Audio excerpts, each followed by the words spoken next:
चलिए देखिए 12 नंबर क्या कह रहा है। कह रहा है यदि क्रमित युग्म x-1 क्रमित युग्म दिया है, जो स्क्रीन पे आपका क्वेश्चन है, x और -1 एंड 5y, ये क्रमित युग्म है। और समुच्चय, जो समुच्चय दिया हुआ है आपका, समुच्चय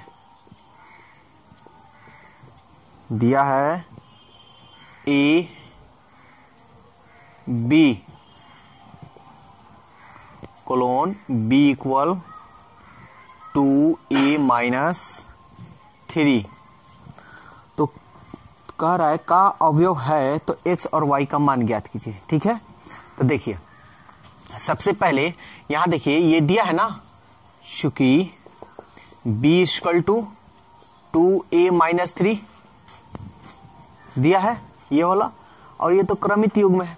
और यहां देखिए हमको x और y का मान ज्ञात करना है, तो पहले ये आप मान रखिए। तो ये जो पहले यहां पे है ये किसका मान होगा? a का मान होगा। देखिए समझ में आ रहा है, ये जैसे लिखा है, ये जैसे लिखा है उसी तरह इसको हम कंपेयर करेंगे। जैसे पहले किसका मान लिखा है जी? a का, तो हमारा यहां देखेंगे इसमें a इक्वल टू क्या मान हो गया? x। फिर b लिखा है तो b का ये मान हो जाएगा -1, इसको आप एक मान सकते हैं।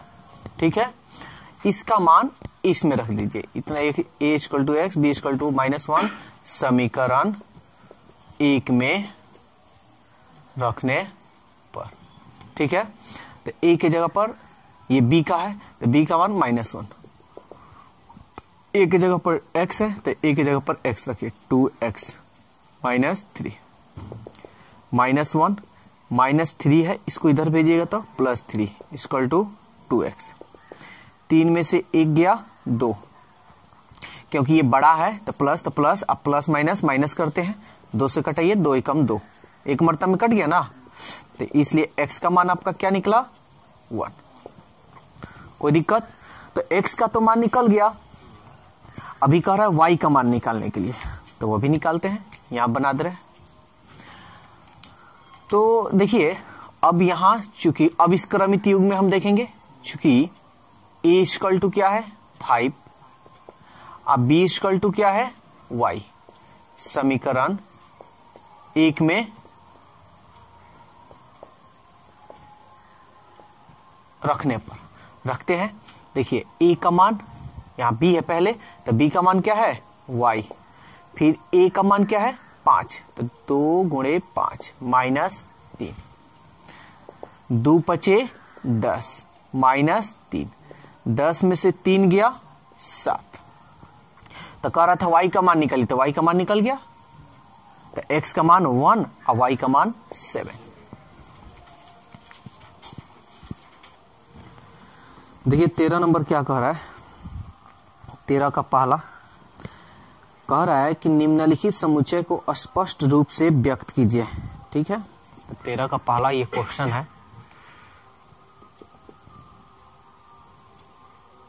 x y colon x square plus y square equal to 25, x y belongs to n। ध्यान से समझिएगा, आपको इस रूप में लिखना है।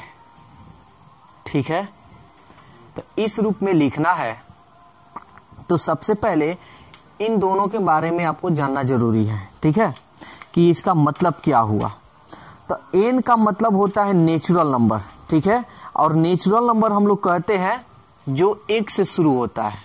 ठीक है, यानी यहां पे x का मान वही होना चाहिए जो नेचुरल नंबर कहलाए। ठीक है, ये नहीं कि 0 रख दीजिएगा तो 0 नेचुरल नंबर होता है, नहीं, तो 0 नहीं, -1 होता है, नहीं। ठीक है, तो चलिए हम लोग रखते हैं बटा में हो, अगर बटा में आएगा, अगर हम कहें कि 1/2 रखिए, तो क्या नेचुरल नंबर होगा? नहीं। तो ये सब आपको ध्यान में देखते चलना है। तो सबसे पहले हम कैलकुलेशन, आपको थोड़ा अपना कैलकुलेशन स्पीड कर रखना होगा, नहीं तो यहाँ पे निकाल कर बता रहे हैं। देखिए सबसे पहले x की जगह पर 1 रखते हैं, यहां सॉल्व कर कर हम बता दे रहे हैं। तो 1 रखिएगा, तो 1 का स्क्वायर प्लस वाई का स्क्वायर इक्वल टू 25। एक का स्क्वायर कीजिएगा तो एक इधर जाएगा तो 25 माइनस 1, 25 में से एक गया 24, ये स्क्वायर हटाइएगा तो ये स्क्वायर जब हटाइएगा तो ये रूट पीछे हट जाएगा। तो एक बात बताइए, क्या ये इसका वर्गमूल होता है? नहीं होता है। तो ये वर्गमूल नहीं होता है और कहें कि ये भी और ये y का मान हो सकता है, तो क्या ये नेचुरल नंबर होगा? नहीं, क्योंकि ये क्या है? रूट में है। तो ये आपको देखकर ही चलना होगा, ठीक है। तो चलिए अब हम लोग निकालते हैं। 2 रखिए तो 2 का स्क्वायर कीजिएगा तो कितना होगा? 2 दूनी 4, 4 इधर भेजिएगा तो 25 में से 4 गया 21, 21 का वर्गमूल होगा? नहीं होगा, तो वो भी नहीं होगा, 2 भी नहीं होगा।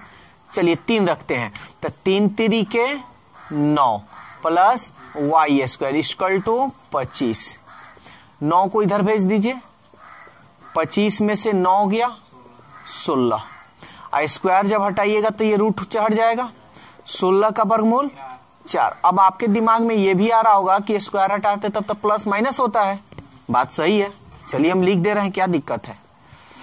तब हम ये बोले हैं कि एक तो -4 हो गया और एक +4 हो गया। हम इसमें से बोले कि बताइए नेचुरल नंबर कौन है? तब +4 है। तो इसका मतलब यानी यहां पे हमारा जो होगा, क्या रखे हैं? x का मान क्या रखे हैं? 3 रखे हैं ना। तो 3 रखे हैं तो y का मान क्या निकला है आपका? 4। समझ में आया? कोई दिक्कत? अब तो 3 रखे हैं, ठीक है। तो ऐसा करते हैं कि x के जगह यहाँ 3 रखे और यहाँ 4 रखे, यानी x के जगह पर 3 रखे हैं तो y का मान 4 निकला है, ठीक है।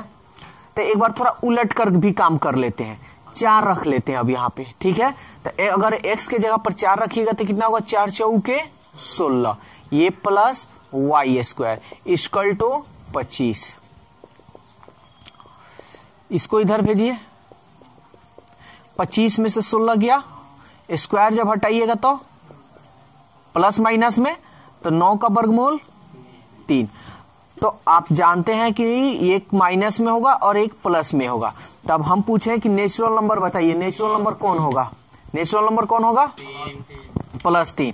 यहां पे लिख दे रहा है, नहीं दिखाई दे रहा है, एक -3 और एक प्लस। तो नेचुरल नंबर आपका 3 ना होगा।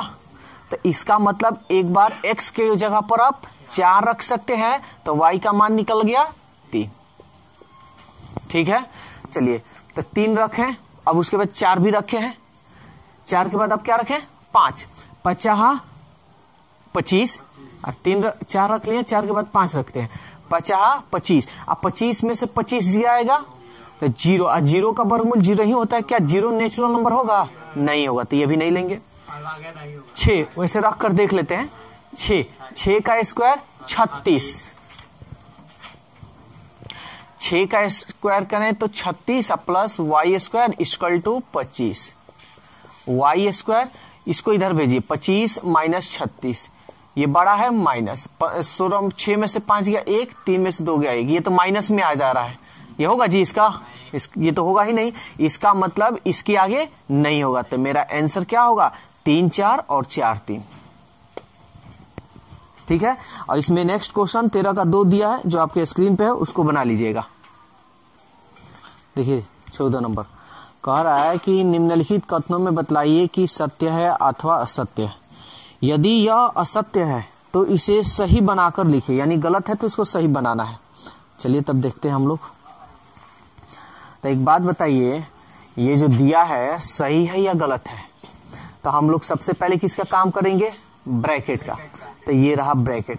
तो बी यूनियन, यहां हम कर दिखा रहे हैं, अगर b union a cross B union phi लिखेंगे तो यूनियन का मतलब पूरे को मिलाकर लिखना। तो ये हमारा फाई का मतलब कुछ नहीं, तो बी तो होगा ना, तो ये होगा। और यहां क्या दिया है? फाई, तो गलत ना है। तो ये क्या है? गलत है, गलत है। तो सही कौन होगा? सही आपका ये होगा, ठीक है। ये सही है। तो सवाल में ये कह रहा है कि इसको सही बनाकर लिखिए। तो सही बनाकर लिखेंगे तो ए क्रॉस बी ना होगा। तो चलिए अब लिखते हैं।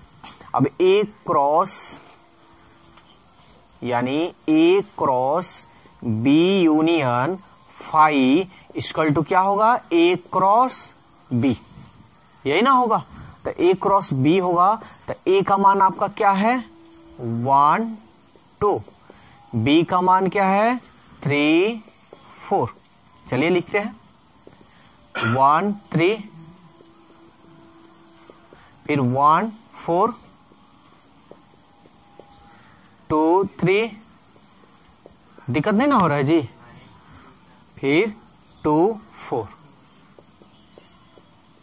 ये आपका रहा आंसर।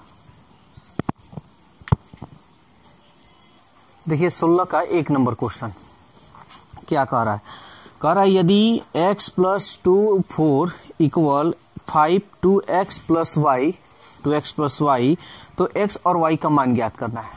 तो एक बात बताओ, यहां पे ये समान है ना, समान है, तो हम इसके पहले वाले वीडियो में हम जिक्र किए हैं कि अगर दो क्रमित युग्म समान हो तो हम लोग जानते हैं जब दो क्रमित युग्म समान हो, तो इसके पहले वाले वीडियो में बता चुके हैं।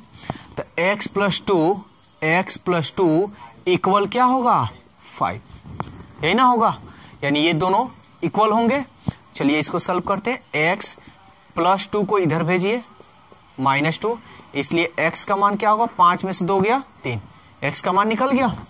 फिर ये दोनों इसके बराबर होंगे, अगेन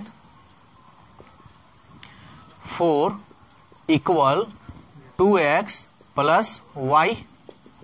4 यहां देखिए x का मान निकला हुआ है ना, यहां पे रख दें 2 into 3 plus y, 4 2 3 6 plus y। यहां आप लिख सकते हैं x का मान रखने पर 6 को इधर लाइए तब प्लस है, इसको इधर भेजिएगा तो क्या होगा -6। दोनों में बड़ा कौन है 6 का चिन्ह है माइनस, तब माइनस लगाएंगे, 6 में से 4 गया 2, इसलिए y का मान क्या आया -2। तो x का भी मान निकल गया, y का भी मान निकल गया।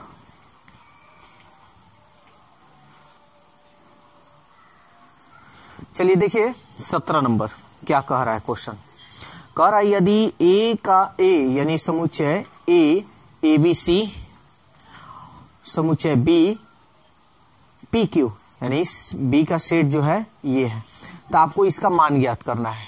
ठीक है, तो कैसे ज्ञात कीजिएगा, तो सबसे पहले ये number of A cross B कह रहा है, यानी कहने का मतलब A क्रॉस B निकालिएगा तो कितना आपका एलिमेंट आएगा, यानी क्रमित युग्म आएगा। ठीक है ना, तो सबसे पहले हम लोग फॉर्मूला इसका अच्छी तरह से जानते भी हैं, और वैसे भी अगर नहीं जानते हैं तो यहां बता दे रहे हैं। ये देखिए NA याद करने का सबसे आसान तरीका, क्रॉस है तो क्रॉस NB, तो आप चाहें तो NA यहां निकाल सकते हैं, यहां निकाल कर दिखा दे रहे हैं NA यानी नंबर ऑफ A, यानी समुच्चय A में कितने एलिमेंट्स हैं, यानी अवयव कितने हैं 1 2 3। नंबर ऑफ B यानी सेट B, समुच्चय B में कितने एलिमेंट है 1 2। बोलिए कोई दिक्कत है तो।